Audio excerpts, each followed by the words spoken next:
मंगलमय मंगल करण वीतराग विज्ञान। नमो ताहि जाते भये अरहंतादि महान। करि मंगल करि हो महा ग्रंथ करण को काज। जाते मिल समाज सब पावे निज पद राज। पावे निज पद राज। मिथ्या भाव अभाव ते जो प्रगट निज भाव। सो जयवंत रहो सदा यही मोक्ष उपाय।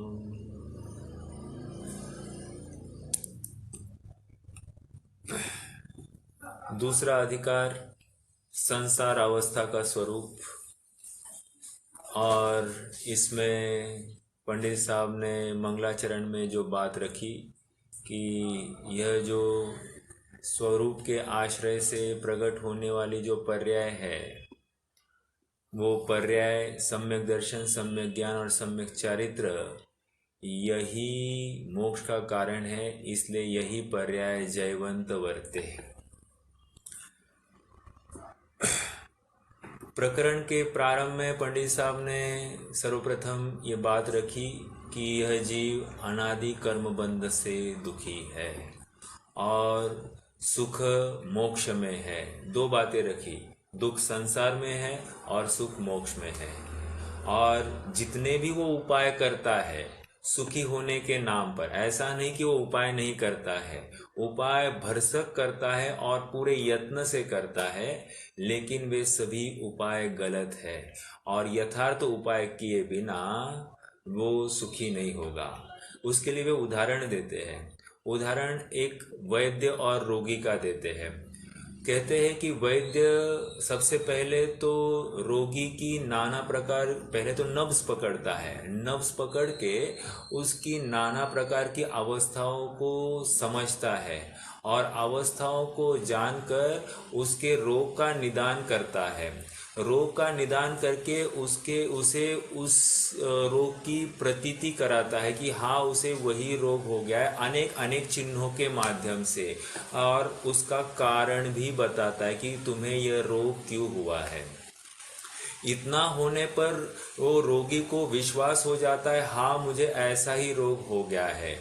उसके बाद में जो वैद्य है, वैद्य उसे कहता है कि तुम इसमें से ठीक हो सकते हो, और उपायों की भी प्रतीति कराता है। उपाय भी बताता है, उपायों की प्रतीति भी कराता है। प्रतीति कराना मतलब वो फिर से अनेक अनेक एग्जाम्पल्स, अनेक अनेक रेफरेंसेस देता है, जिनके माध्यम से, जिनको इसने ऐसे ही रोगियों को इसने ट्रीट किया है और वे एकदम स्वस्थ हो गए हैं। तो उनका भी वो रेफरेंस देकर इसको प्रतीति कराता है कि हाँ यही मुझे सर्व प्रकार से सुखी करने में या स्वस्थ करने में समर्थ है। इतना तो वैद्य का कार्य है या वैद्य का कर्तव्य है। इसके आगे जो दवाई लेनी है, दवाई को ग्रहण करना है और जो यथा योग्य परहेज पालने हैं, ये पूरा कर्तव्य रोगी का है। यदि रोगी मात्र सुनने तक ही इस बात को रखे तो उसे कोई भी लाभ नहीं होगा, वो दुख से मुक्त नहीं हो सकता या रोग से मुक्त नहीं हो सकता। उसी प्रकार यहाँ पर कह रहे हैं कि ये जो जीव है ये अनादि से कर्म बंध के कारण दुखी है। निदान किया है, इसके दुख का कारण का निदान किया है और बताया कि ये अनादि कर्म बंध के वजह से यह दुखी है। और दुखी होने से इसकी जो नाना प्रकार की अवस्थाएं होती है उस कर्म बंध की उदय में, तो कह रहे हैं कि ये जो नाना प्रकार की अवस्था है ये उसी का परिचायक है कि ये कर्म बंध से दुखी है। इसे विषयों में प्रवृत्ति अच्छी लगती है, इष्ट अनिष्ट कल्पना होती है, इसे स्त्री पुत्र मकान आदि अच्छे लगते हैं, संयोग अच्छे लगते हैं, वियोग में दुख होता है, आदि आदि अनेक अपेक्षाओं से इसको ये निर्णय कराया जाता है कि ये जितने भी बातें हैं जो इसे अपील करती है ये सब पर आश्रित है और ये स्व के आश्रित नहीं है, इसलिए ये सुख का कारण नहीं हो सकती है। सुख का कारण तो उसका अपना निज स्वभाव है और तुमने जितने भी यत्न किए पर में किए हैं और इसीलिए तुम दुखी हो।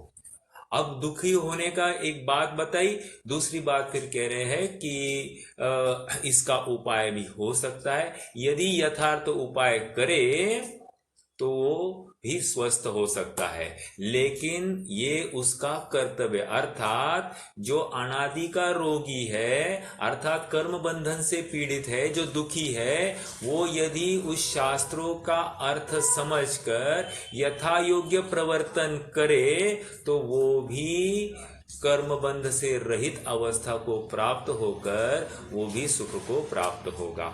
ये बात हमने कल तक देखी। अब आज कर्म बंध का निदान। निदान का अर्थ हमने देखा था, निदान में 3-4 बातें आएगी। एक तो कर्म बंधन को उसके सिम्टम्स देखेंगे, सिम्टम्स देखकर उसको डायग्नोस किया जाएगा और डायग्नोस करने के बाद में उसकी होने वाली जो नाना प्रकार की अवस्था है ये उसे बताई जाएगी और बताने के बाद में उसे प्रतीति भी कराई जाएगी। ओके, तो ये कर्म बंधन का निदान। निदान में आप इन शॉर्ट समझना तो डायग्नोसिस, जिसे हम डायग्नोसिस कहते हैं, अर्थात हमें डायबिटीज हो गया है ये निश्चित करना है तो क्या है, इसके सिम्टम्स देखे जाएंगे, जैसे हमको चक्कर आती है, दूसरी बात हमको भूख कम लगती होगी, तीसरी बात हमको कोई खरोच आ गई तो खरोच ठीक नहीं होती है, पस बहुत दिन बना रहता है, तो आदि आदि अनेक प्रकार की जो बातें हैं जो भी उसके लक्षण होंगे उसके माध्यम से निश्चित किया जाएगा कि हाँ ये डायबिटीज है। तो ये निदान जो हमने सिम्टम से के माध्यम से किया और उसको लेकर इसको होने वाले जो कोई प्रॉब्लम्स है उसकी भी बात वहां पर हो जाती है। अब यहाँ पर थोड़ा सा प्रकरण में थोड़ी सी चेंज आ रही है।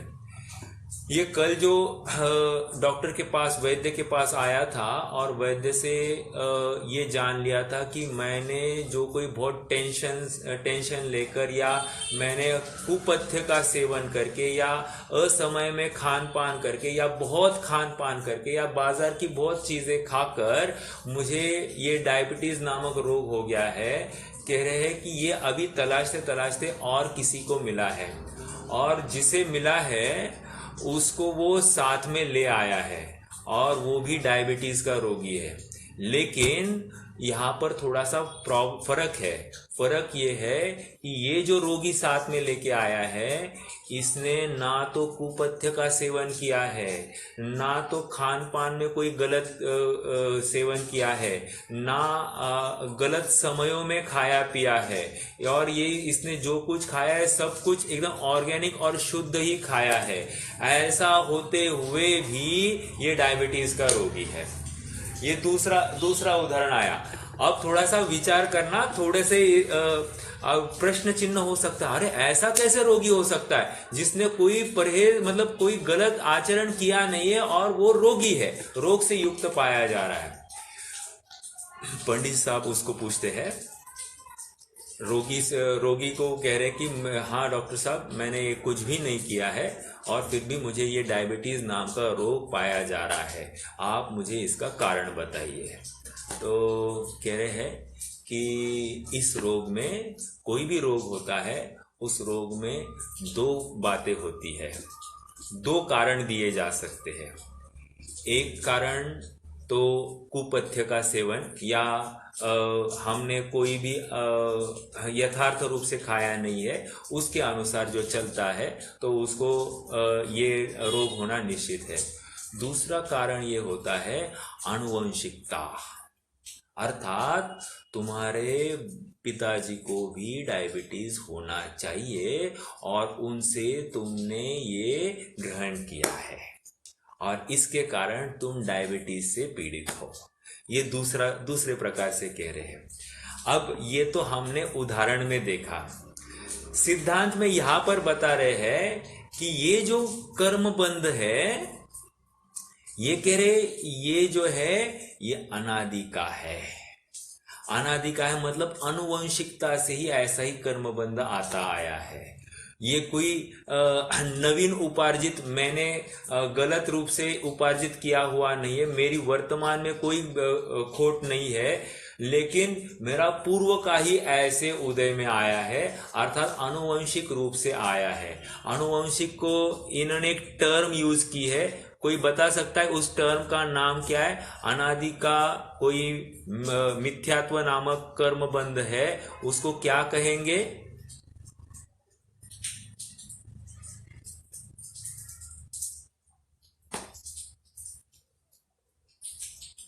कोई बताएगा?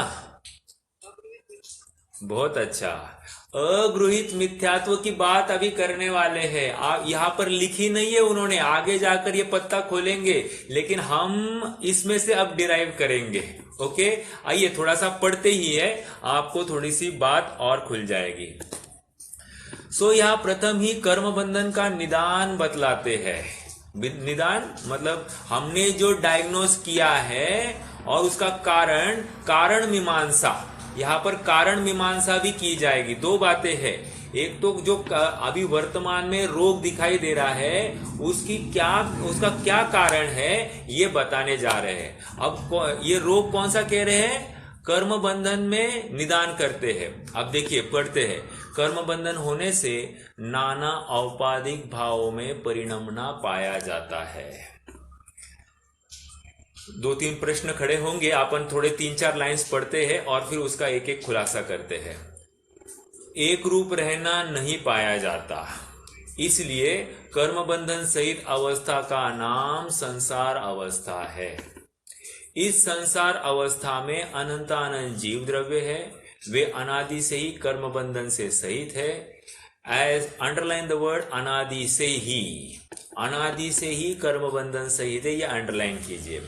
ऐसा नहीं है कि पहले जीव न्यारा था और कर्म न्यारा था, या बाद में किसका संयोग में इनका संयोग हुआ, तो कैसे है? प्रश्न आगे किया है, अपन यहां तक ही चर्चा करेंगे। कर्म बंधन होने में औपाधिक भावों में परिणमना पाया जाता है। प्रश्न नंबर 1, व्हाट इज औपाधिक भाव? कोई बता सकता है औपाधिक भाव किसे कहते हैं? एक उत्तर आया है औदैहिक भाव। तो फिर औदैहिक भाव क्यों नहीं लिखा पंडित साहब ने? औपाधिक भाव क्यों लिखा होगा?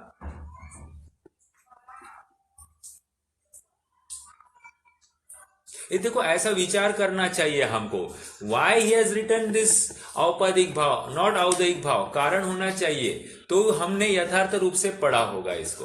देखो कारण मैं देता हूं। देखो, औपाधिक भाव मतलब उपाधि से युक्त भावों को औपाधिक भाव कहते हैं, एंड औदैहिक भाव मतलब उदय से युक्त भाव को औदैहिक भाव कहते हैं। तो सर क्या फर्क है इसमें? फर्क ये, वैसे देखा जाए तो औदैहिक भाव औपाधिक भाव में गर्भित है। लेट मी रिपीट अगेन, औदैहिक भाव औपाधिक भाव में गर्भित होता है, अर्थात औदैहिक भाव का, औपाधिक भाव का एक पार्ट औदैहिक भाव है, लेकिन औपाधिक भावों में और भी भाव पाए जाते हैं। क्षायशमिक भाव, औक्षमिक भाव और क्षायिक भाव, ये भी औपाधिक भावों में पाए जाते हैं। ये समझ में आ रहा है क्या? औपाधिक भाव मतलब पर्याय भाव को औपाधिक भाव कहते हैं और उसमें एक औदैहिक भाव है। कितने जनों को समझ में आया? बात समझ में आई तो अच्छी बात है, नहीं तो फिर अपन क्योंकि हमने 5 भाव की चर्चा की थी, इसलिए मैंने सोचा कि आपको इसके ऊपर खुलासा करूं। वैसे डरना नहीं, ज्यादा कोई मुश्किल की बात नहीं है। कोई ना कोई पर्याय आश्रित भावों को औपाधिक भाव कहते, इतना आप ब्लंटली समझ लीजिए। Yes yes yes. तो फिर वो कर्म से रहित है। कर्म से रहित है, लेकिन वहां पर पर्याय है ना भैया, वो पर्याय होने की अपेक्षा से बस इसीलिए उस वो भले ही स्वाभाविक भाव भी कहा जाता है, शायिक भाव को कई कई स्वाभाविक भाव भी कहा है, और कई कई उसको औपाधिक भाव भी कहा जाएगा।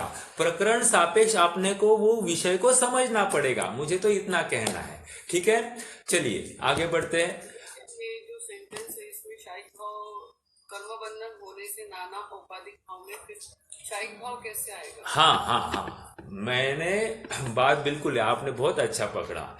यहाँ पर क्षायिक भाव नहीं आता है, लेकिन जहां औपाधिक भाव ऐसी बात आती है वहां पर हमको ये चारों भाव पकड़ने चाहिए। विशेष रूप से 3 है, लेकिन क्षायिक भाव भी पकड़ना चाहिए। पर आपको आधार के लिए बताऊं, जयसेन स्वामी ने मोक्ष, मेरे ख्याल से 320 गाथा की उत्थानिका नहीं, उसके बाद की जो टीका है जयसेन स्वामी की, वहां पर मोक्ष का कारण क्या, इसका ऊहापोह किया है, और हमने पढ़ा भी है शायद। तो वहां पर लिखा है कि मोक्ष का कारण कोई कहे कि त्रिकाली स्वभाव, तो त्रिकाली स्वभाव होने पर भी फिर जीव को अभी तक मोक्ष क्यों नहीं हुआ, इतने दिन क्यों रख रहा है? इसका मतलब मोक्ष का कारण त्रिकाली स्वभाव नहीं है, और कुछ है, और कुछ में उन्होंने वहां पर औपशमिक भाव, क्षायपशमिक भाव और क्षायिक भाव को मोक्ष का कारण कहा।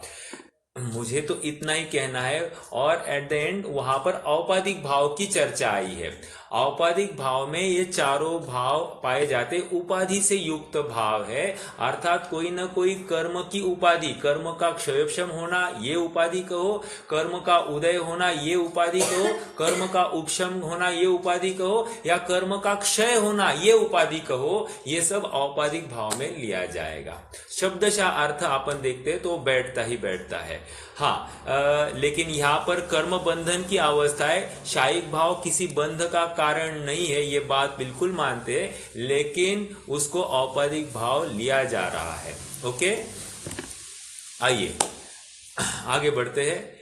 एक रूप रहना नहीं पाया जाता।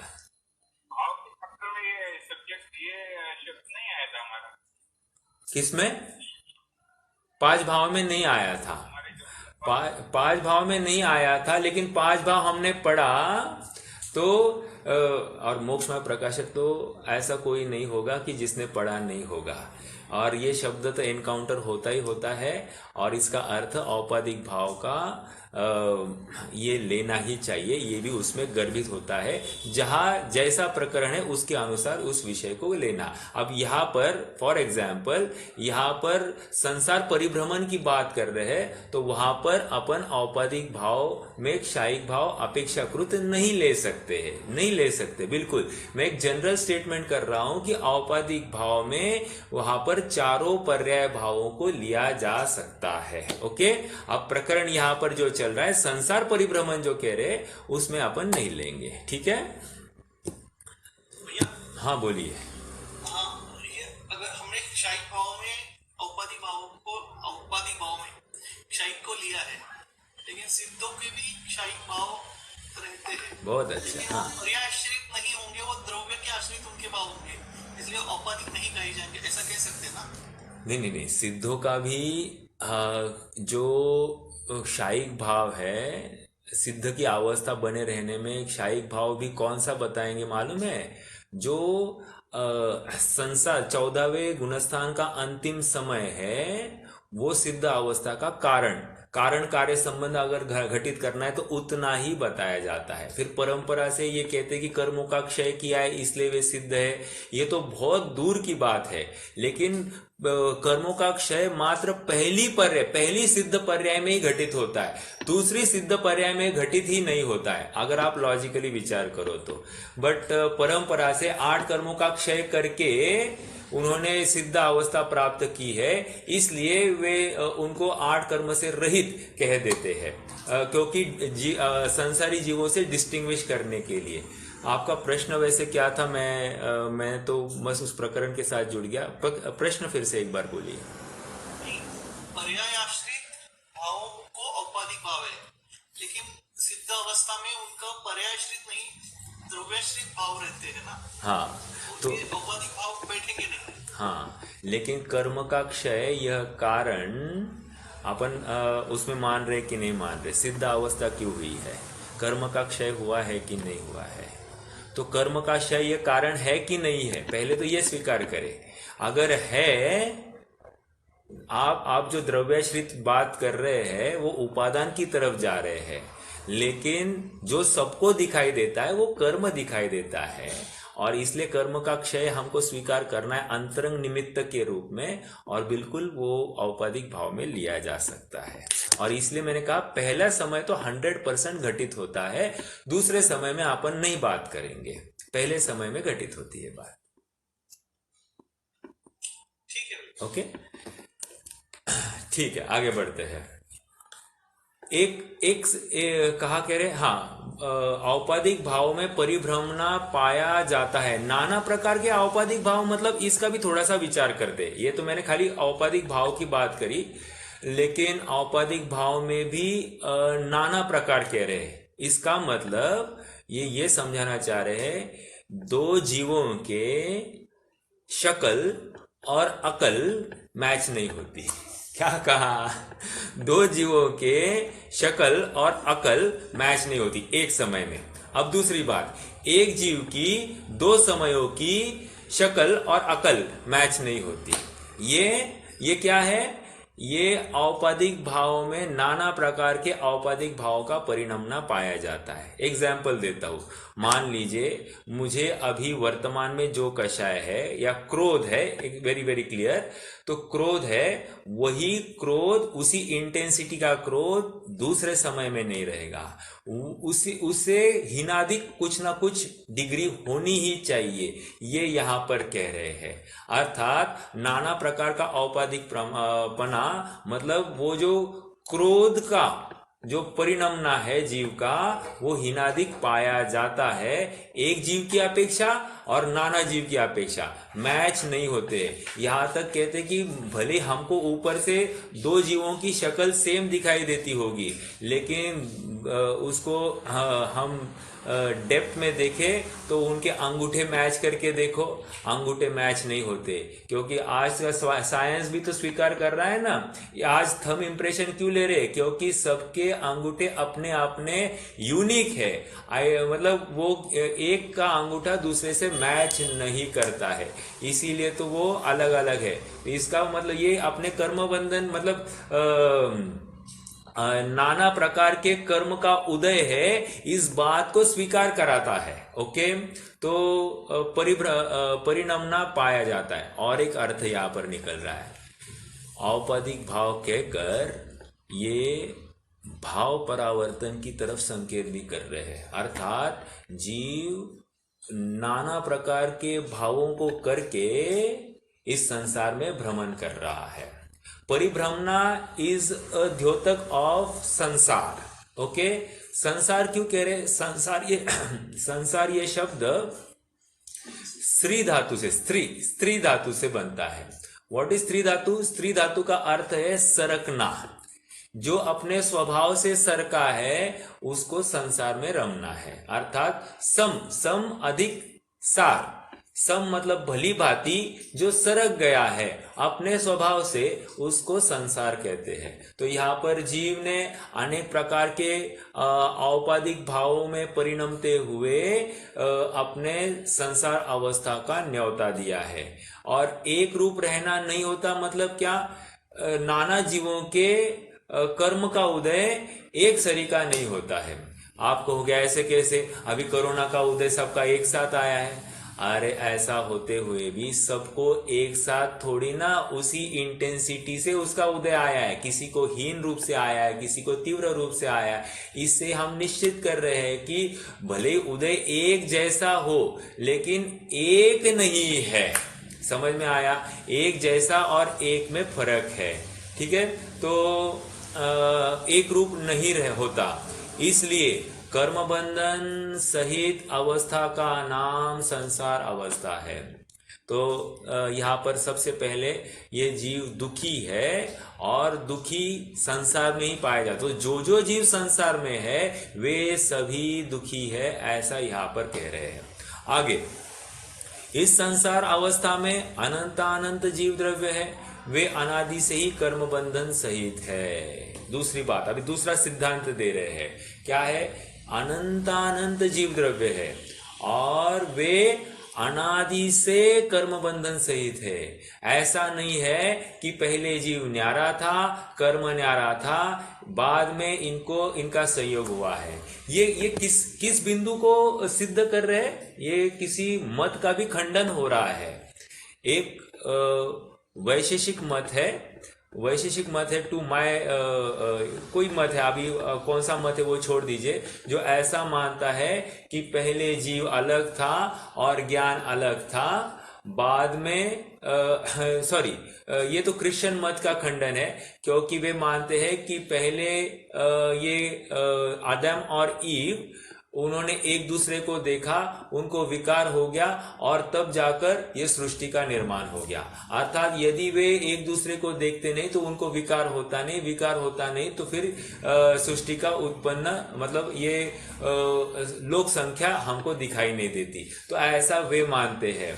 तो मतलब पहले वे कर्म बंधन रहित थे, ऐसा वे मानते हैं। बिल्कुल यहाँ पर वो बात सिद्ध नहीं होती है, कर्म अलग था और बाद में जीव को कर्म बंधन हुआ, ऐसा नहीं है। कह रहे अनादि से ही कर्म बंधन है।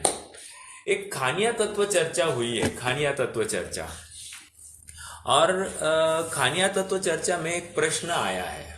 खानिया तत्व चर्चा आपको बताऊं कि दो जैनियों के गुट थे, उनमें आपस में मिलाप होने के लिए कुछ एक बिंदु के ऊपर उनमें जो मतभेद थे, वो मतभेदों को का निराकरण करने के लिए वे एक मंच पर आए और मंच पर एक उहापोह हुई कि तर्क वितर्क दिए गए, तर्क कुतर्क नहीं, तर्क वितर्क दिए गए, और जिसमें फिर एक फाइनल सॉल्यूशन पर आ जाए, जिसको लेकर समाज को एक प्रॉपर संदेशा दिया जाए। उसमें एक प्रश्न आया था कि अरहंत भगवान जो है ये अनादि को जानते हैं, बिल्कुल जानते हैं, तो फिर ये जीव की स्टार्टिंग जानना चाहिए, क्योंकि ये सर्वज्ञ है, तो ये सर्वज्ञ होने से इनको इस जीव का स्टार्टिंग पॉइंट जानना चाहिए। ऐसा एक प्रश्न आया। तो और यदि फिर वहां पर उसका समाधान करते हुए प्रतिपक्ष ने ये कहा कि ऐसा आप जो कह रहे हैं सो योग्य नहीं है। पहले तो आप ये बताइए कि अरहंतों का जो ज्ञान है, जो केवल ज्ञान है, वो सम्यक ज्ञान है या मिथ्या ज्ञान है? तो उन्होंने कहा उनका तो ऑब्वियसली सम्यक ज्ञान है। तो सम्यक ज्ञान का अर्थ क्या है? सम्यक ज्ञान का अर्थ ये होता है कि जैसी वस्तु है वैसी उस वस्तु को जानना, उसे हम सम्यक ज्ञान कहते हैं। बिल्कुल सही। अब वस्तु कैसी है, देखो कैसे फ्लो में आ रही है बात। वस्तु कैसी है तो कहते हैं वस्तु अनादि निधन है। तो वस्तु अनादि निधन अगर आप कहते हो तो फिर ये जो ज्ञान है ये वस्तु को कैसे जानेगा? वो कह रहे अनादि निधन ही जानेंगे। इसका मतलब आप जो तर्क दे रहे हो कि ये आदि को जानेगा या स्टार्टिंग पॉइंट को जानेगा, ये आपकी बात दूषित हो गई, एक बात। और यदि आप कहते हो कि आदि है, तो हमारा अगला प्रश्न ये है कि उसके पहले ये वस्तु थी या नहीं थी? मतलब जीव कर्म से युक्त था या नहीं था। यदि आप कहते हैं कि कर्म से युक्त नहीं था तो फिर उसे कर्मबंध कैसे हो सकता है, क्योंकि दो अलग अलग ही चीजें थी। स्वयं पहले ही शुद्ध अवस्था में था तो फिर वो अशुद्ध कैसे हुआ, और जब अशुद्ध है तो फिर उसमें प्रश्न ही खड़ा नहीं होता। अर्थात वो स्वभाव से ही अशुद्ध है, उसमें हम तर्क ही नहीं कर सकते कि अशुद्ध क्यों है जीव। समझ में आ रहा है क्या? अशुद्ध मतलब क्या? ये कर्म बंधन से युक्त है, ऐसा तर्क ही आपका गलत है, क्योंकि अनादि परंपरा में अशुद्धि का तर्क या कर्म बंधन का तर्क ये बैठता ही नहीं, क्योंकि स्वभाव से ही वो तर्क सिद्ध है कि वो अनादि से कर्म बंधन से सहित है। गोमटसार कर्मकांड में दूसरी गाथा है, कोई बता सकता है? गोमटसार कर्मकांड दूसरी गाथा याद नहीं होगी, वैसे मैं ही बता देता हूं। हाँ, पयड़ी सील सहाओ जीवंगानम मनाई संबंधो कनयोवले मलम्बा तानथितम स्वयं सिद्धम। क्या कह रहे हैं? पयड़ी सील स्वभाव से ही जीव अंगानम, जीव और कर्म का अनादि संबंधे च, अनादि से संबंध है। कैसा संबंध है? उदाहरण देते दूसरे लाइन में, कनयो वलम मलेवा, मतलब कनक और मल, किट्ट कालिमा और कनक, ये जब भी प्राप्त होते हैं ये एक रूप में ही प्राप्त होते।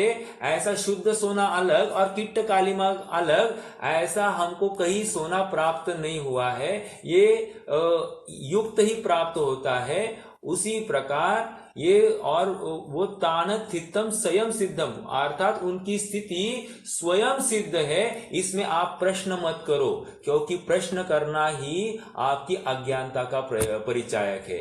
इसलिए अनादि की परंपरा में स्टार्टिंग पूछना ये अतर्क है, या इसमें तर्क नहीं किया जा सकता, क्योंकि ये स्वभाव ही से ऐसे है। स्वभाव का अर्थ त्रिकाल स्वभाव नहीं लेना, वो ऐसे ही पाए जाते हैं, उसमें तर्क किया नहीं जाता, ऐसा अर्थ यहाँ पर स्वभाव का लेना। कितने जनों को समझा यहाँ पर स्वभाव का अर्थ हमने क्या लिया? समझ में आया? त्रिकाल ले रहे हैं या उसमें तर्क नहीं किया जाता है? कौन बताएगा?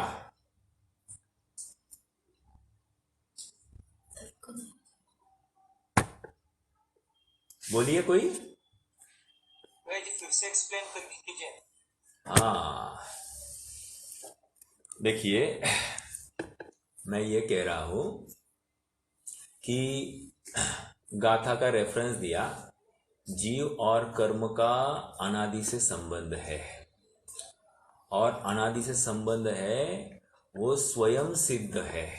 स्वयं सिद्ध है कहकर स्वभाव से ही ये अनादि से जीव और कर्म एक साथ पाए जाते हैं। दो अलग अलग एंटिटीज नहीं थे, जीव शुद्ध था और कर्म अलग था, और फिर बाद में जीव को विकार हो गया और फिर कर्म बंधन से युक्त हुआ। ऐसा कोई स्टार्टिंग पॉइंट नहीं है, अनादि से ही कर्म बंधन से युक्त है, ऐसा कह रहे हैं। और उसके लिए उदाहरण उन्होंने दिया, जैसा किट्ट कालिमा सहित ही सोना पाया जाता है, उसमें कोई तर्क नहीं किया जाता, और बाद में उसमें से प्योर सोना निकाला जा सकता है, निकाला जाता है। तो उसी प्रकार जीव भी आगे चलकर शुद्ध किया जा सकता है, लेकिन अनादि से आपको जीव स्वयं सिद्ध है, अर्थात स्वभाव से ही कर्म बंधन सहित है। अब प्रश्न ये है, स्वभाव का अर्थ क्या लिया जाए?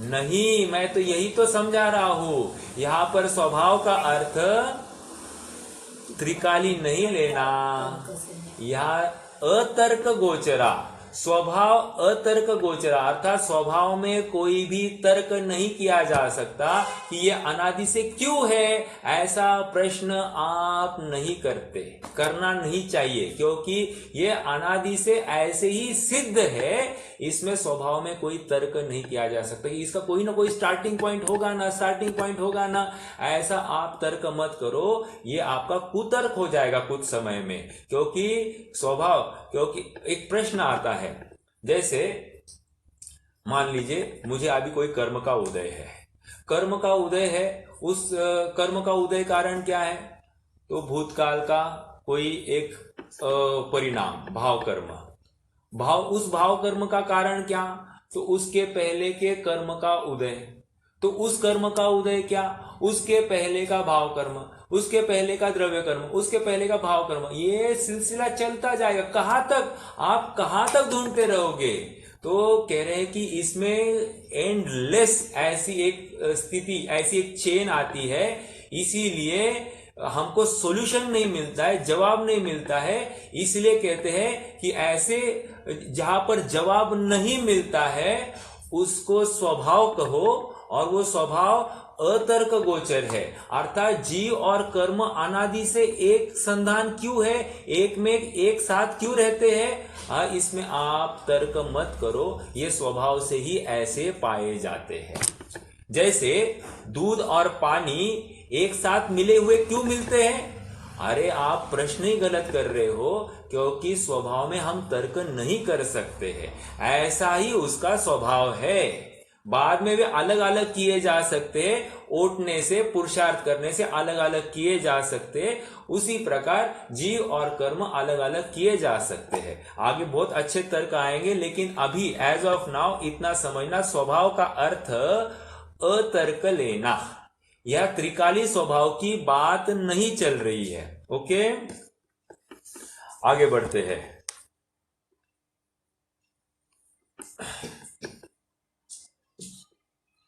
जैसे अब प्रश्न कर रहे हैं, तो कैसे है उत्तर, जैसे मेरुगिरी आदि अकृत्रिम स्कंदों में अनंत पुद्गल परमाणु अनादि से एक बंधन रूप है। अब उदाहरण दे रहे हैं, वो कह रहे हैं कि आप सैंड ड्यून्स जानते होंगे, water sand dunes, sand dunes मतलब जो रेगिस्तान में हमको ऐसे रेती के ये दिखाई देते हैं, पर्वत जैसे दिखाई देते हैं, वो क्या है, वे हमेशा के लिए नहीं है। अभी थोड़ी सी एक हवा का जोर से झोंका आ गया तो यहाँ का सैंड ड्यून हट जाएगा, यहाँ सपाट हो जाएगा, और किसी दूसरी जगह पर ऐसे ही रेती का ढेर लग जाएगा। तो वो कह रहे हैं कि ऐसा यहाँ पर नहीं है, ये तो कह रहे हैं मेरुगिरी जैसा है। व्हाट इज मेरुगिरी, ये सुमेरु पर्वत की बात कर रहे हैं। और जब सुमेरु पर्वत कह रहे हैं तो हर किसी चीज की बात करना, हर किसी प्राकृतिक चीज की आप ऐसे ही चिंतन करना, क्योंकि उदाहरण एक दिया जाता है, हमको लगाना सबके ऊपर है। तो कह रहे हैं मेरुगिरी क्या है, मेरुगिरी ये सुमेरु पर्वत जो है, इसमें अनंत स्कंदों से मिलकर ये अनादि से ऐसा ही मेरु पर्वत है, अर्थात इसे किसी ने बनाया नहीं है, अनादि काल से ऐसा है। किसने, कैसे बना, किससे बना है, कह रहे हैं पुद्गल स्कंदों से बना है। वे पुद्गल स्कंद कब से है, कब से पूछो मत, अनादि से ही है। यहां पर फिर से प्रश्न नहीं करेंगे कि ये क्यों है अनादि से, ऐसे ही है, ऐसे ही पाए जाते हैं। ओके, जैसे मेरुगिरी आदि अकृत्रिम स्कंदों में अनंत पुद्गल परमाणु अनादि से एक बंधन रूप है, फिर उसमें कितने ही परमाणु भिन्न होते हैं, कितने ही नए मिलते हैं। अब यहां पर दो बातें कर रहे हैं, कह रहे हैं आप मान लो 1,00,000 स्कंदों से वो मेरु पर्वत बना है, उसमें कह रहे हैं 1000 परमाणु बाहर निकले और 1000 आकर मिल गए। क्या हुआ, 1000 बाहर निकले, 1000 अंदर गए। कैसे गए, सहज वहां पर बंध जो होता है, पुद्गलों में बंधन जो होता है, उनका द्विअधिक गुणानाम तु, अर्थात और बंधन का कारण भी कहते एक तो ऐड होना, एक तो ब्रेक होना, इसके माध्यम से बंधन होता है। लेकिन वहां पर मूल सूत्र, तत्वार सूत्र का 5वां अध्याय देखना पड़ेगा। वहां पर एक तो कहेंगे कि संघात भेद संघातेभ्यो, मतलब भेद से, संघात से ये स्कंदों की रचना होती है। मतलब भेद करने से भी स्कंद होता है, जोड़ने से भी स्कंद होता है, और भेद संघात से भी स्कंद होता है। ऐसे 3 प्रकार से वहां पर स्कंद कैसे बनता है उसकी बात आ गई। तो हम तो यहाँ पर मेरु के ऊपर थे। मेरु में से हमने 1000 परमाणु निकाले और 1000 परमाणु ऐड हो गए। तो क्या हुआ, मेरु तो जैसे का तैसे बना रहा। हाँ, इतना हुआ कि उसमें कुछ परमाणु निकले हैं और कुछ नवीन आए। देखो उदाहरण दे रहे, उदाहरण अब ये कर्म बंधन के साथ में, कर्म से युक्त है, इसके साथ अपने को जोड़ना है। देखो उदाहरण कितना परफेक्ट यहाँ पर लगेगा, वो अपन विचार करेंगे। आगे बढ़ते हैं। कितने ही नए मिलते, इस प्रकार मिलना बिछुड़ना होता रहता है। कब कब होते रहता है? प्रत्येक समय में मिलना बिछुड़ना होते रहता है। लेकिन मेरु जैसे का तैसा वहां का वहां खड़ा रहता है। ओके, और उसमें ऐसे भी कुछ परमाणु होंगे जो अनादि से वहीं पर भी होंगे, ये भी हो सकता है। उसी प्रकार इस संसार में एक जीव द्रव्य है, ओके, और अनंत कर्म रूप पुद्गल परमाणु उनका अनादि से एक बंध रूप है। उनका अनादि से मतलब जीव और पुद्गल परमाणुओं का अनादि से एक बंधपना पाया जा रहा है। ओके, फिर कितने ही परमाणु भिन्न होते, अर्थात कर्म का उदय आया, और कितने ही नए मिलते हैं। जीव कोई परिणाम करता है, उस परिणाम में फिर से और आकर जुड़ते हैं। ये लगा पा रहे हैं ना आप? मतलब आप उदाहरण, दृष्टांत और द्राष्टांत, दृष्टांत और सिद्धांत दोनों कोरिलेट करना। उन कितने ही नए मिलते, इस प्रकार मिलना बिछुड़ना होता रहता है। मतलब कह रहे हैं कि अनादि से है और मिलना बिछुड़ना पाया जा रहा है। अभी भी सामने बैठा हुआ शंकाकार ये एक बात को पकड़ने के लिए तैयार नहीं है कि आप अनादि कह रहे हैं, ये बात हमको हजम नहीं हो रही है, तो आप प्लीज इसको एक्सप्लेन करो। देखो अब यह प्रश्न है, पुद्गल परमाणु तो राग आदि के निमित्त से बनते हैं। Very very important. पंडित साहब कौन सी बात कर रहे हैं? अनादि की बात कर रहे हैं। और ये किसकी बात कर रहा है? वर्तमान तात्कालिक बात कर रहा है। आप थोड़ा सा प्रकरण को समझने की कोशिश करना। क्या कह रहे हैं? ये कह रहा है कि मुझे कोई पुद्गल का बंध होना है, तो अभी मैं कोई राग करूं, राग आदि का परिणाम करूं तो नवीन बंध होगा। तो आप कह रहे हो अनादि से, और ये कह रहे हैं, और हमने तो आज तक सुना है कि ये परिणाम विकारी करता है इसलिए कर्म बंध होता है। तो ये दोनों में मुझे थोड़ा सा भ्रम खड़ा हुआ है। मेरे पास 2 प्रश्न हो गए हैं, तो अब आप प्लीज समाधान कीजिए। देखो ये आप प्रश्न समझ रहे हैं सब लोग? प्रश्न देखिए, फिर से पढ़ते। पुद्गल परमाणु तो रागादि के निमित्त से कर्म रूप होते हैं, अनादि कर्म रूप कैसे? आप अनादि कैसे कह रहे हो? ये तो अभी मैंने कोई परिणाम किया और अभी ताजा ताजा बंधा है नवीन कर्म, आप उसको अनादि का कैसे कह रहे हो? प्रश्न समझ में आ रहा है क्या आपको? प्रश्न ये है, ठीक है। अब समाधान, निमित्त तो नवीन कार्य हो उसमें ही संभव है। निमित्त तो नवीन कार्य हो उसमें ही संभव है। क्यों साहब, अनादि में क्यों नहीं हो सकता? अनादि में आप किसको किसको पकड़ते बैठोगे, और पकड़ के आपको लाभ भी क्या होगा? मान लीजिए भूतकाल में कोई कार्य हो गया है और उसको अब मैं खुदवाई करूं तो मुझे लाभ क्या होगा? उसमें अब कुछ मैं चेंज थोड़ी ना कर सकता हूं, तो जानकर भी फायदा क्या है आपको भूतकाल की? तो इसलिए आप भूतकाल को क्यों खोलना चाहते हो? एक बात तो ये है। और दूसरी बात क्या है? निमित्त तो नवीन कार्य में पाया जाता है। मैं आपको इस बात को थोड़ा सा एक्सप्लेन करता हूं। देखिए, कोई कहे कि ये ताजमहल किसने बनाया, तो उसके लिए जवाब है क्या? शाहजहां ने बनाया। ओके, किसके लिए बनाया? तो नूरजहां की याद में बनाया। तो वी हैव मुमताज, क्या नहीं, जिसकी उसकी पत्नी की याद में, मुझे मालूम नहीं कौन है। चलो, तो प्रकरण से जुड़िए। तो कहाँ थे? हाँ, तो यहाँ तो हमको नवीन कार्य में निमित्त दिखाई दे रहा है। अब मान लीजिए यहाँ पर ये मेरू पर्वत है। मेरू पर्वत किसने बनाया? इसमें कोई कारण नहीं है। ये जो अकृत्रिम चैत्यालय, इसमें कोई कारण नहीं है। ये अनादि से ही ऐसे ही है। हाँ, इसमें आना जाना पाया जा रहा है, बट अनादि से है।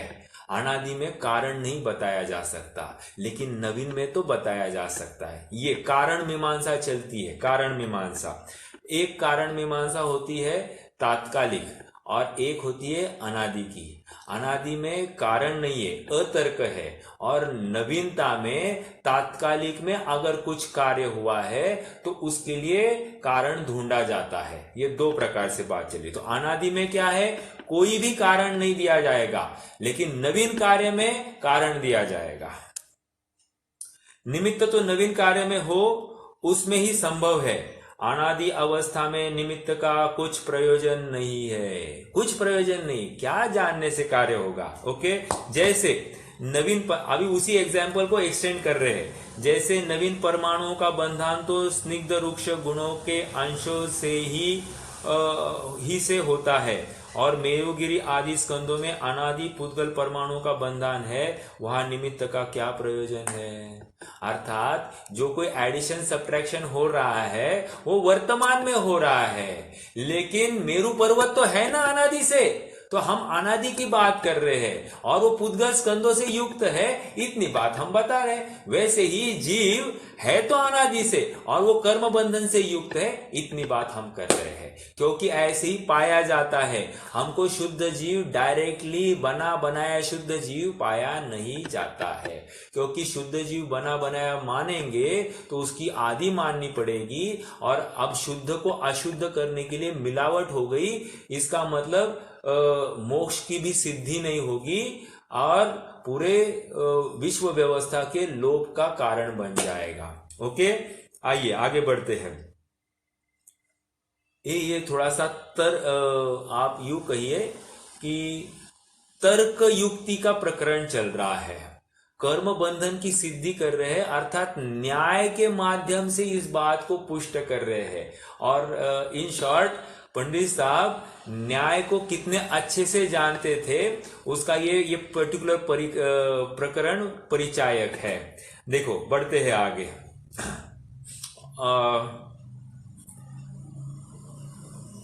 उसी प्रकार नवीन परमाणुओं का कर्म रूप होना तो रागादिक से ही होता है, और अनादि पुद्गल परमाणुओं की कर्म रूप ही अवस्था है। वहां निमित्त का क्या प्रयोजन है? तथा यदि अनादि में भी निमित्त माने तो अनादिपना रहता नहीं। अनादि में हम निमित्तपना मतलब अनादि में स्टार्टिंग माने तो अनादि कैसे हो गई? उसकी स्टार्ट हो गई ना। और वस्तु अनादि निधन है, ये ऐसा ही वस्तु स्वरूप है। और अस्तित्व गुण फिर क्या बोलेगा? अस्तित्व गुण बोलेगा स्टार्टिंग है, एंड है, तो फिर अस्तित्व गुण का क्या काम रहा? फिर अस्तित्व गुण का तो नाश हो गया। इसका मतलब वस्तु को हमको अनादि मानना ही युक्त है, उसकी कोई भी स्टार्टिंग नहीं होती है। इसलिए स्टार्टिंग नहीं है, ऐसा उसका स्वभाव ही है। इसलिए स्वभाव में तर्क मत करो, कोई प्रयोजन नहीं है उसकी स्टार्टिंग जानने में। जैसे प्रश्न खड़ा करते हैं, Sunday, Monday, Tuesday, Wednesday, Thursday, Friday, Saturday, Saturday. Sir मेरा तो कहने में क्रम आया। क्या क्रम आया? कि संडे ये पहला दिन और सैटरडे ये अंतिम दिन। लेकिन जो काल चक्र है, काल चक्र में क्या आप में से कोई बता सकता है कि कौन सा पहला दिन होता है? सोमवार पहला दिन होता है या रविवार पहला दिन होता है, या कोई ऐसा कोई हम डिफाइन कर सकते हैं क्या? बिल्कुल भी डिफाइन नहीं कर सकते हैं। तो फिर पहला दिन ये जो प्रश्न खड़ा हो रहा है हमको, वो अतर्क है। क्योंकि स्वभाव से ही हम स्टार्टिंग नहीं बता सकते, ऐसा ही वस्तु स्वरूप है। इसलिए हमारा जो प्रश्न है कि स्टार्टिंग क्या, ये जो जानने की जिज्ञासा है, वो व्यर्थ की है, समय को बर्बाद करने वाली है। हाँ, लेकिन इतना तो जानना पड़ेगा, इसी प्रकार से है, अन्य प्रकार से नहीं। ये जानकारी तो जरूरी है कि जीव और कर्म अनादि से युक्त है, ऐसे ही अनादि से पाए जाते हैं, अलग अलग नहीं है। ये बात तो जाननी बहुत जरूरी है। ओके, आगे, या फिर अभी आगे पढ़ते हैं, उसमें और एक दो तर्क दे दूंगा। तथा यदि अनादि में भी निमित्त माने तो अनादिपना रहता नहीं, इसलिए कर्म का बंध अनादि मानना। ओके, कर्म का बंध अनादि मानना। देखो, और एक बात आप थोड़ा सोचना, ये कह रहे राग आदि अनादि नहीं कह रहे हैं, कर्म बंध राग अनादि का कह रहे हैं। राग आदि को यहां पर उन्होंने खड़ा नहीं किया है। देखो प्रस्तुतिकरण की शैली, राग आदि को उन्होंने अनादि का नहीं कहा। ओके, लेकिन जब भी कर्म का उदय आएगा उस समय रागादि पाए जाएंगे, इसीलिए तो नवीन बंध हो रहा है। ओके, नवीन बंध में रागादि है, लेकिन कर्म जो है वो अनादि में, उसके लिए उन्होंने रागादि का कोई उपचार भी नहीं किया है। हालांकि हुआ तो रागादि की वजह से ही होगा, इसमें कोई विरोध नहीं। तत्व प्रदीपिका अर्थात प्रवचन सार की टीका।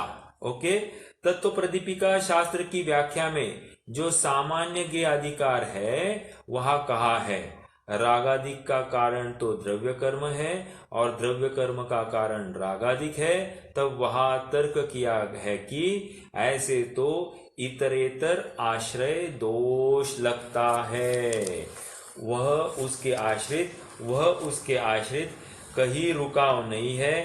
तब उत्तर दिया ना। अभी इसमें मैं थोड़ी सी बात आपको पुट अप करूँ, थोड़ा सा इंटरेस्टिंग भी है, थोड़ा सा टफ भी है, इसलिए इसके आपके उपयोग की भी एकाग्रता ज्यादा लगेगी और मुझे भी थोड़ा पुरुषार्थ करना पड़ेगा। कोई प्रश्न है तो आप पूछ सकते हैं। मैं पहले आपको इतरेतर आश्रय दोष के अन्य अन्य नाम बताता हूं। इतरेतर आश्रय को ही अन्य अन्य आश्रय दोष कहेंगे, अन्योन्य आश्रय दोष। ओके, या परस्पर आश्रय दोष। दो अर्थ, दो उसके सिमिलर्स बताए, एक तो अन्योन्य आश्रय दोष और एक परस्पर आश्रय दोष, दो दोष बताए। इतरेतर मतलब इतर आश्रय, अन्योन्य मतलब अन्य अन्य आश्रय, और परस्पर आश्रय अर्थात परस्पर आश्रय। ओके, देखिए, अब प्रश्न ये है कि इतरेतर आश्रय दोष किसका। देखो, एक आदमी है, घोड़ा लेकर जा रहा है। उस आदमी को पूछा, ए लड़के, ये घोड़ा किसका है? तो वो कहता है कि मालिक का। और इसका मालिक कौन है जिसका मैं नौकर हूं? समझ में आ रहा है? प्रश्न उत्तर तो दिया है, लेकिन उत्तर में समाधान नहीं आ रहा है। फिर से उदाहरण क्या था? घोड़ा किसका है? मालिक का। मालिक कौन है? जिसका मैं नौकर हूं। समझ में आ रहा है? अर्थात ये समाधान मिल नहीं रहा है, उत्तर आ रहा है लेकिन समाधान नहीं आ रहा है। इसको कहते इतरेतर आश्रय दोष। समझ में आया? ये तो एक उदाहरण हो गया। दूसरा बात, प्रश्न फिर से, बीज पहले या वृक्ष पहले? बीज पहले या वृक्ष पहले? तो कहे कि इस बीज का कारण ये वृक्ष, उस वृक्ष का कारण उसका पहला बीज, उस बीज का कारण उसके पहले का वृक्ष। तो क्या है? ये फिर से परंपरा कंटिन्यू हो रही है। तो कह रहे बीज का कारण ऐसा हमको दिखाई नहीं दे रहा है। इस बीज का कारण दिखाई देता है लेकिन बीज का कारण नहीं दिखाई देता। आप थोड़ा सा एक है जनरल स्टेटमेंट और एक है पर्टिकुलर ऑन एक पर्टिकुलर बीज के ऊपर, इस बीज का कारण हमको ये पेड़ दिखाई देता है। लेकिन आम का कारण कौन? वृक्ष, आम्र वृक्ष। आम्र वृक्ष का कारण कौन? बीज। बीज का कारण कौन? आम्र वृक्ष। तो हमको पर्टिकुलरिटी दिखाई नहीं दे रही, हमको परंपरा दिखाई दे रही है। ओके, तो प्रश्न चिन्ह खड़ा होता है कि बीज पहले था या वृक्ष पहले था। तो जहां पर उत्तर नहीं है वहां पर इतरेतर आश्रय दोष आ जाता है। दूसरी बात, मुर्गा पहले या अंडा पहले? मुर्गा नहीं, मुर्गी पहले या अंडा पहले? तो कह रहे हैं कि इसमें फिर से वही है, कंटिन्यूटी है। तो हमको फिर से यहां पर इतरेतर आश्रय दोष, सॉल्यूशन नहीं दिखाई दे रहा है, इसको कह रहे इतरेतर आश्रय दोष। ओके, तो अब यहां पर प्रश्न खड़ा किया गया है और आधार दिया गया है प्रवचन सार ग्रंथ की सामान्य के अधिकार की। और वहां प्रश्न ये किया गया है, द्रव्य कर्म अभी जो है उसका कारण कौन? तो कह रहे हैं कि भाव कर्म। और भाव कर्म का कारण कौन? तो कह रहे पूर्व का जो द्रव्य कर्म का उदय है वो कारण। तो कह रहे ये उसके आश्रित, मतलब ये द्रव्य कर्म उस भाव कर्म के आश्रित, वो भाव कर्म उस द्रव्य कर्म के आश्रित, वो द्रव्य कर्म उसके पहले के भाव कर्म के आश्रित। तो ये तो इतरेतर आश्रय दोष हो गया। तो वे अब उसका समाधान दे रहे हैं। समाधान एक बार पढ़ते हैं। नैवम अनादि प्रसिद्ध द्रव्य कर्म संबंधस्य तत्र हेतुत्वेनोपादानात्, अर्थात नैवम अनादि प्रसिद्ध द्रव्य कर्म संबंधस्य, नैवम मतलब नहीं, अनादि के द्रव्य कर्म के संबंध में हम ये सिद्ध नहीं कर पाएंगे कि ये इसका कारण ये, इसका कारण ये। तो इसमें हेतुत्वोपादानात्, अर्थात हम हेतु नहीं दे सकते, वो उपादान से ऐसे ही है। उपादानात् मतलब क्या? देखो पढ़ते इसका अर्थ। इसी प्रकार इतरेतर आश्रय दोष नहीं है, क्योंकि अनादि का स्वयं सिद्ध द्रव्य कर्म का संबंध है, उसका वहां कारणपने से ग्रहण किया है।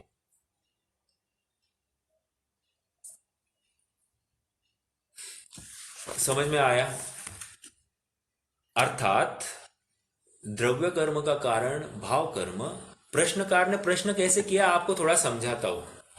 ये द्रव्य कर्म, ओके, द्रव्य कर्म से ये भाव कर्म, इस भाव कर्म से ये द्रव्य कर्म, उसने क्या किया है? एक लूप बनाया है, लूप, सर्कल बनाया है। फिर से बताता हूं। ये द्रव्य कर्म, इस द्रव्य कर्म से ये भाव कर्म, ये भाव कर्म से ये द्रव्य कर्म, ये द्रव्य कर्म से ये भाव कर्म, ऐसा इसने क्या किया है? लूप बनाया है। और लूप बनाने से वो उलझन सुलझती नहीं है, सॉल्यूशन नहीं मिल रहा है। तो उस केस में तो निश्चित रूप से इतरेतर आश्रय दोष आता है। लेकिन यहां पर कह रहे हैं ये द्रव्य कर्म, ये भाव कर्म, इस भाव कर्म से ये नवीन द्रव्य कर्म, और इस द्रव्य कर्म से आप अभी लूप नहीं करना, आप ऐसी एक स्ट्रेट लाइन निकालना। क्या कहा?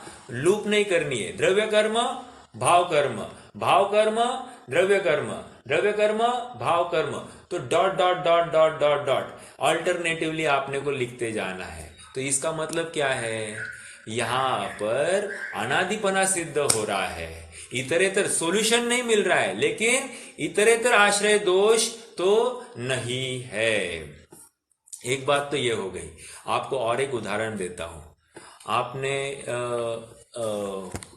सिंधिया फैमिली को सुना होगा, ये ज्योतिरादित्य सिंधिया, उनके पिता का नाम क्या है?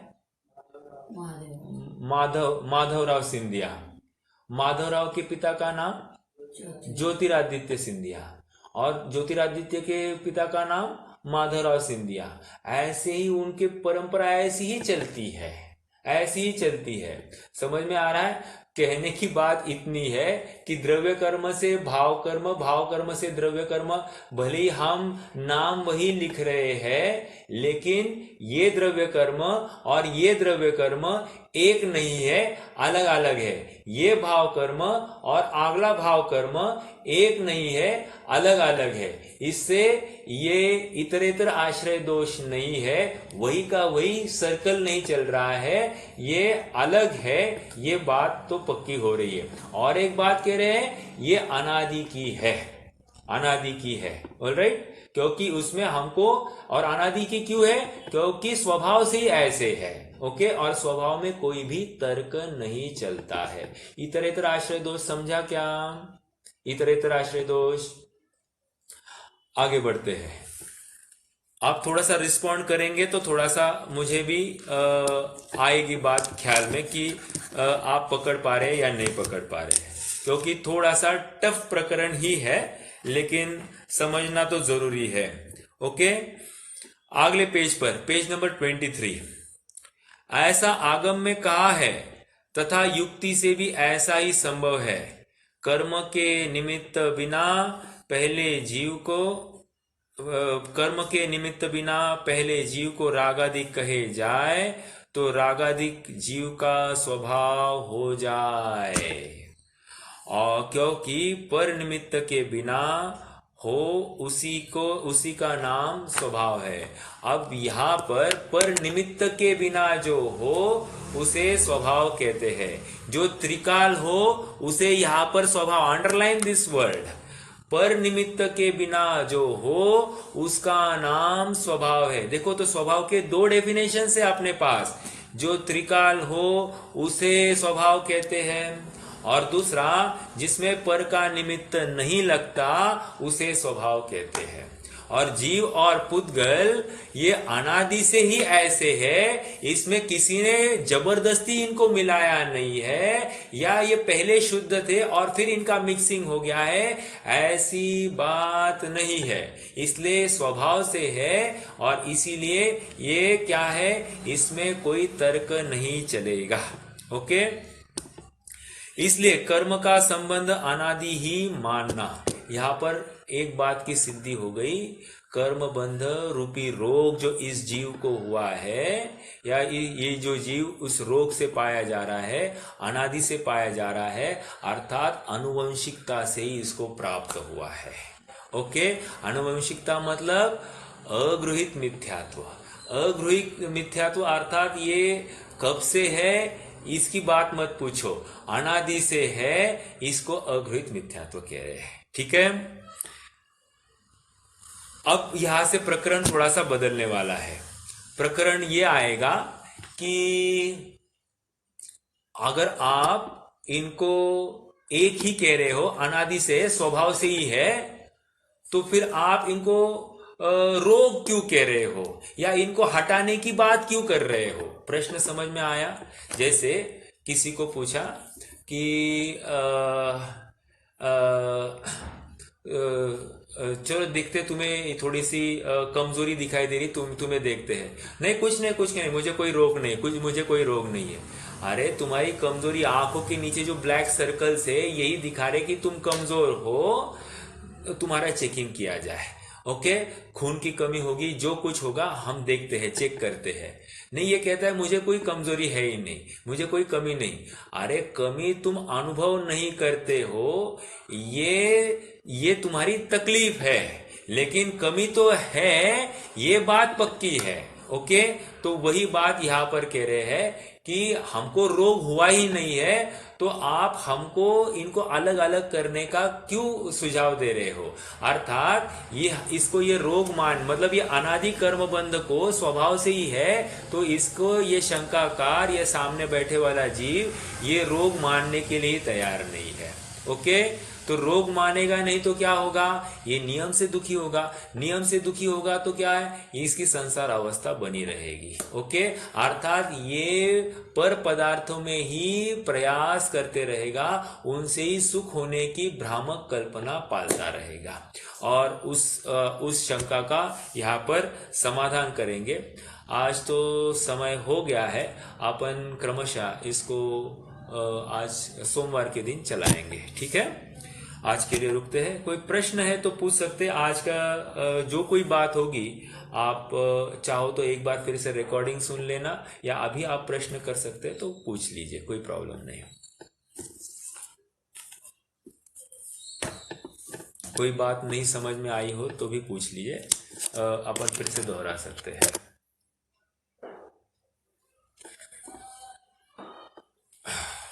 ठीक है, चलिए रुकते हैं। ओम नमः। निज निधि निज में बताई,